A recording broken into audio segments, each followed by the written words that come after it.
বদলে যাচ্ছে জি বাংলার ধারাবাহিক কোণে দেখা আলোর সম্প্রচারের সময়। হঠাৎ করেই এই সিদ্ধান্ত নিয়েছে চ্যানেল কর্তৃপক্ষ।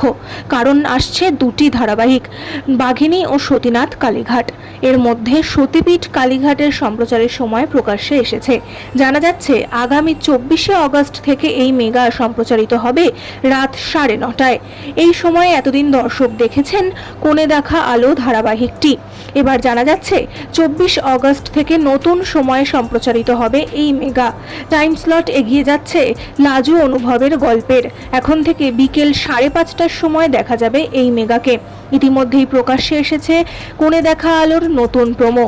সেখানে দেখা যাচ্ছে লাজুকে ডেকে অনুভবের মা বলে সে যেন তাকে কথা দেয় যে কোনোদিনও অনুভবের জীবনে আসবে না। এদিকে আড়াল থেকে মায়ের কথা শুনে ফেলে অনুভব। সে প্রতিবাদ করে বলে লাজুকে সে চায় তার জীবনে, তাই লাজুর সঙ্গে সুদেবের ডিভোর্স হয়ে গেলে সে তাকে বিয়ে করবে। মায়ের সামনেই লাজুকে ফের বিয়ের প্রস্তাব দেয় অনুভব। ছেলের কথা শুনে এদিকে রেগে আগুন মা। পরিবারে অশান্তি হচ্ছে দেখে লাজু সেখান থেকে সরে আসে। অনুভব তাকে পিছু ডেকে জানতে চায় সে তাকে বিয়ে করবে কিনা, কিন্তু এই কঠিন পরিস্থিতিতে পড়ে অনুভবের কথায় জবাব না দিয়েই চলে যায় লাজু। এবার কি হবে? কবে মিল হবে অনুভব ও লাজুর? এক হবে কি দুজনের পথ? উত্তরের অপেক্ষায় দর্শক মহল।